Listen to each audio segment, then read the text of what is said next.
Tonight's gospel reading comes from the 5th chapter of Luke, verses 1 to 11. The gospel message is a powerful little message. It's going to be important for those who need to hear the message. If you are exhausted from work, perhaps tired of life, stuck in a rut, sick of drama, or you just can't go another foot or another mile, this gospel reading is clearly for you. Now, there's an interesting conversation that occurs between Jesus and Simon, the man that Jesus is going to build the church upon. It is in the course of that conversation that Simon does something that we should hold on to, especially if we find life difficult. We find waking up in the morning a struggle. If we deem life as such a difficult thing to do because we suffer from anxiety or depression or whatever the case might be, but we just say to ourselves, I can't go another mile. What we want to do is take a look at verse 5 and the first half of verse 4 and the first half of verse 5 of the 5th chapter of Luke to take a look at this conversation between Jesus and Simon.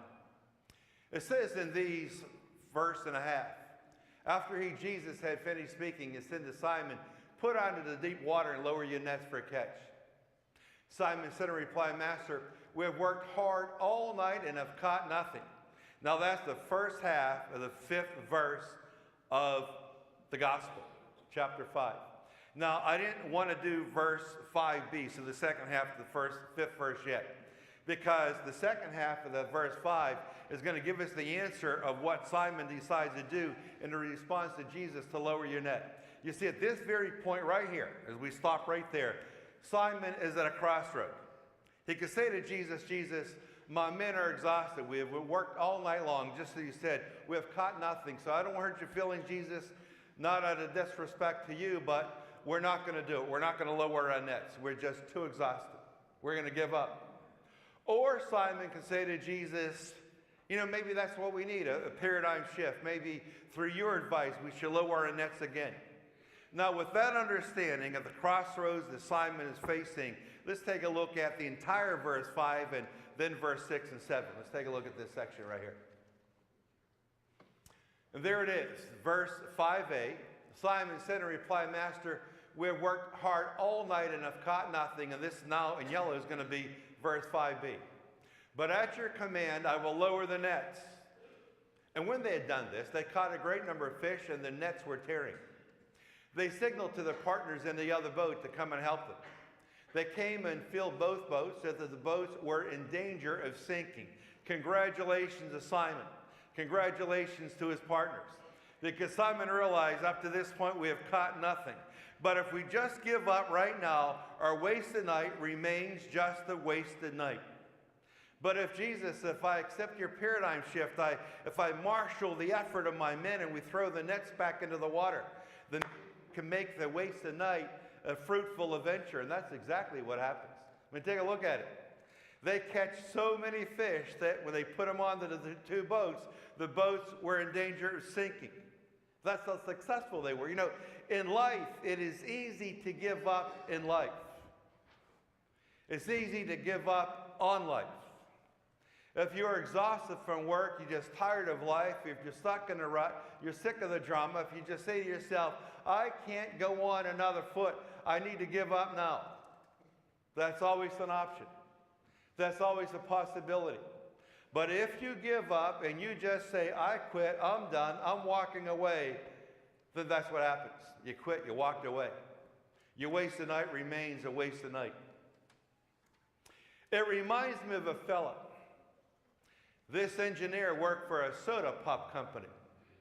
He thought he was one of the good employees that they had, but the pop company, the soda company had to downsize and they let this one man go. He lost his job. He was upset. He was angry inside. He had to wait a certain amount of time before he could do anything in the soda industry. After about 5 years, he decided to regroup. He thought to himself, I know exactly what I'm going to do. I'm going to invent my own soda pop. And if my soda pop can become successful, I will have one up on my former company. Matter of fact, I might sell so much soda, I might outrank my former company in sales. So he went to his lab and he started working on ingredients and different styles of ingredients to make a good soda pop. He did this for about a year, and then he thought he was ready. So he purchased a bottling company in the meantime, and he put his product for sale, and he thought to himself, if this works, I'm going to have one up in my former company, and that's what he called the soda pop, one up.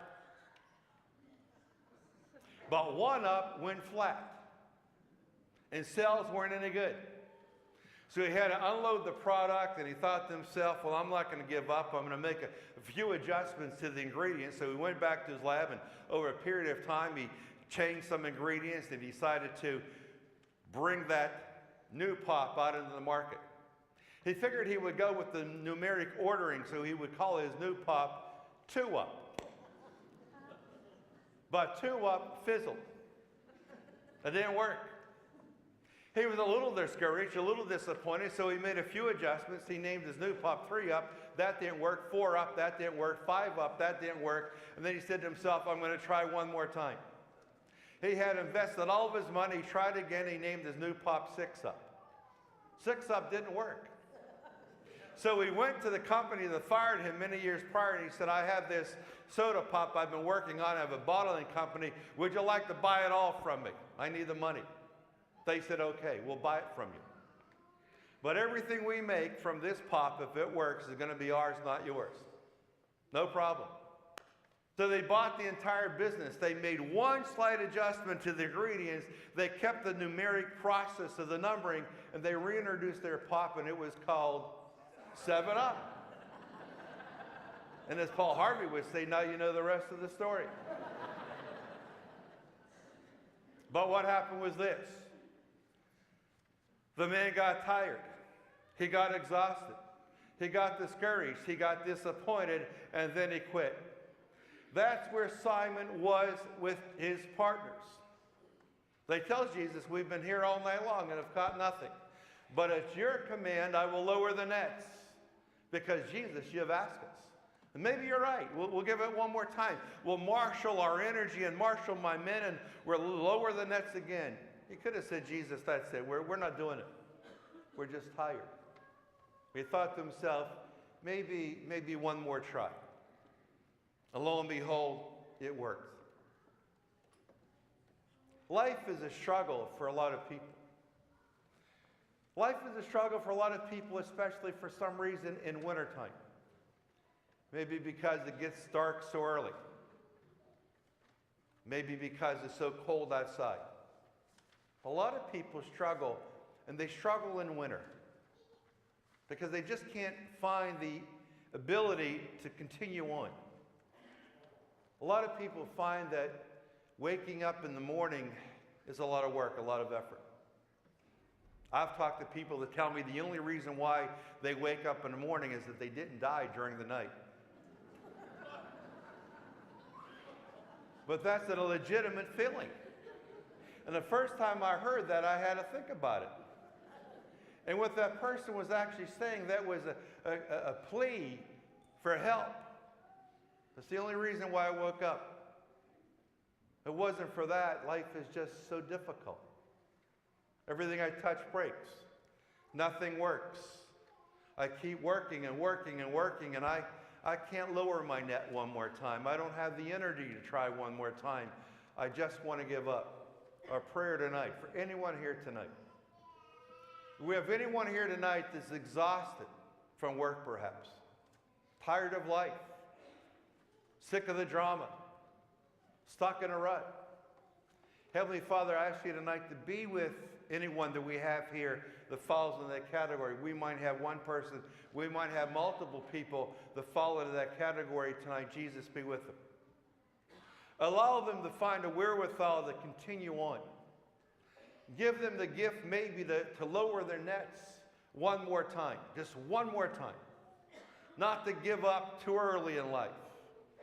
Because Simon realized if he said no to Jesus, his wasted night would just remain a wasted night. But if he would say yes, his wasted night would turn into a fruitful adventure, and it did.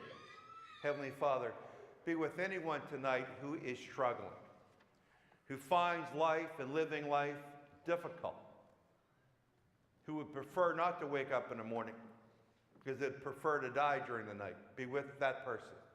Be with those people. Give them the ability to continue on. Give them the fortitude, the intestinal fortitude, to lower their nets in the water one more time. Because maybe that one more time, as it did for Simon, will make all the difference.